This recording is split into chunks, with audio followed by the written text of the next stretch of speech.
So with the release yesterday of the Finance Minister's budget, one of the questions is, what is the outlook going to be for you? You're battling to find a job, to find income in many places, find enough food. Some increases in social grants announced yesterday. The Social Distress Relief Grant continues for another year. But as you know, many people are also demanding a basic income grant, while government is seeing its tax revenues battling because our economy is not growing. Maphefo Sipula is a development economist and head of research and gender lead at Property Point. Maphefo, good afternoon to you. We've had some time to look at the budget now.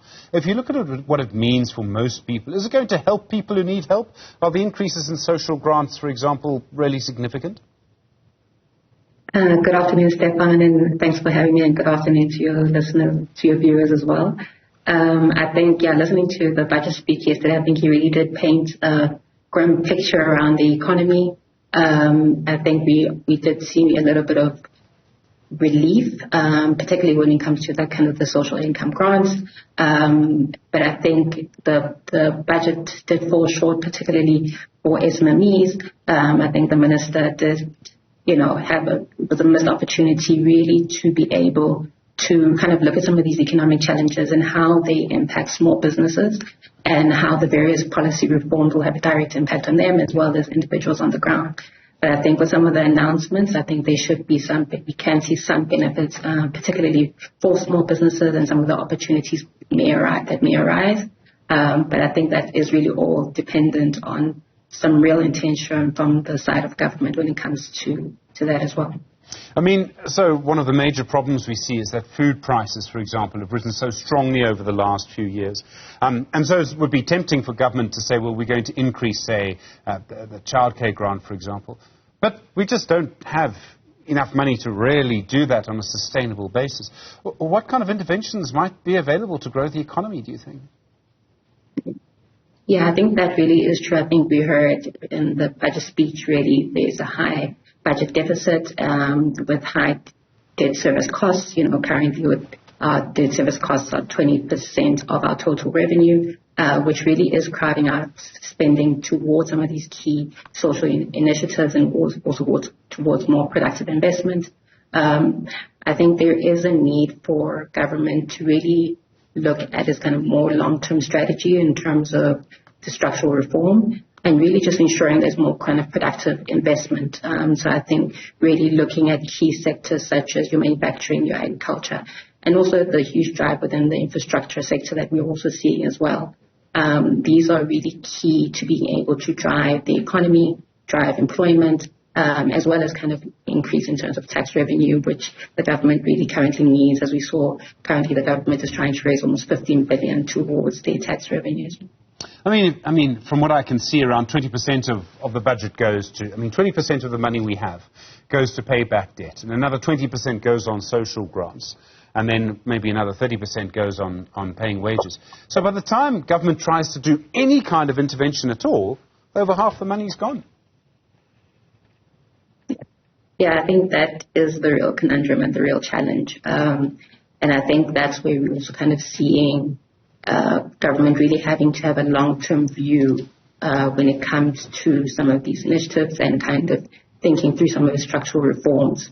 I think the infrastructure sector does provide an opportunity to really be able to drive growth and job creation. But I think also just being able to really bring in the SMME sector. I think the SMME sector has a huge role to play when it comes to driving economic growth, job creation, as well as tax.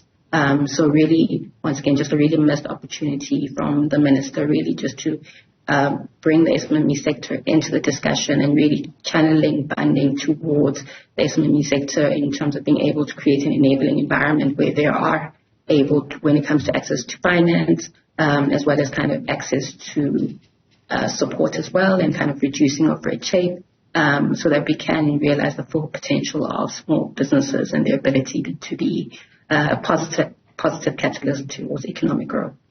And I mean, it's interesting because we're told time and time again that people must start their own businesses.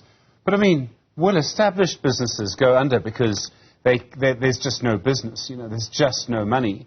Transnet's I shouldn't be insulting, but I think Transnet's coming close to being a disaster in a way. There's some signs that it'll improve.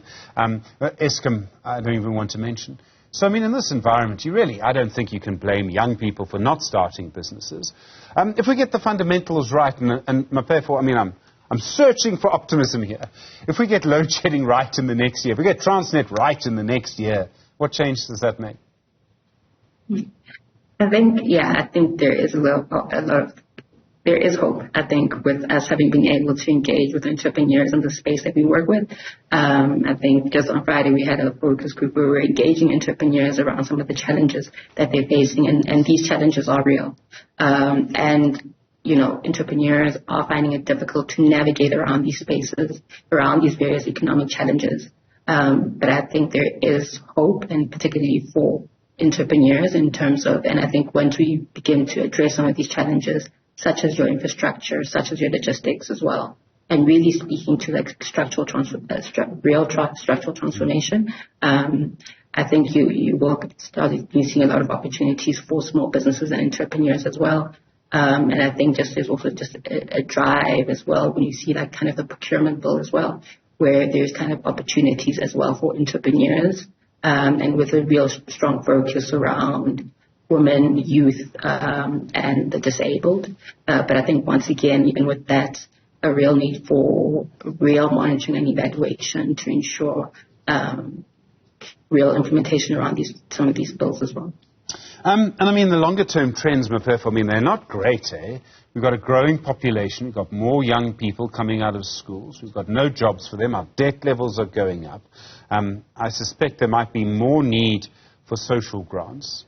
So, I mean, I hate to ask this question. I've asked it of so many people. Next year is going to be even harder. Yeah, I think we are kind of seeing that kind of trajectory, but I think when we kind of look at kind of global trends, I think there is an upward trend when it comes to economic growth. And I think as well as the African Free Trade Agreement as well, I think that kind of opens up opportunities as well in terms of being able to drive growth. And especially if we are focused as a country in terms of, like I mentioned, with structural transformation and really driving localization and industrialization. And really tapping into the African Free Trade Agreement and the opportunities that presents. I think there is hope in terms of being able to kind of unlock those opportunities as well. I mean, everyone talks about interventions, Maphefo, and I mean, some of the problems we have are very different to other places. Our economy, I think, is more highly concentrated. We have smaller, a smaller number of role players, for example.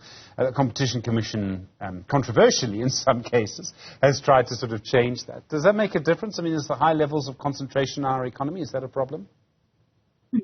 Yeah, I think it is a challenge. I think it just, in particular, when you're looking at the SME sector and really their ability to be able to access markets and access opportunities within that space. So there is quite a need to kind of increase competition as well as kind of increase diversification when it comes to the sectors that we are prioritizing as well.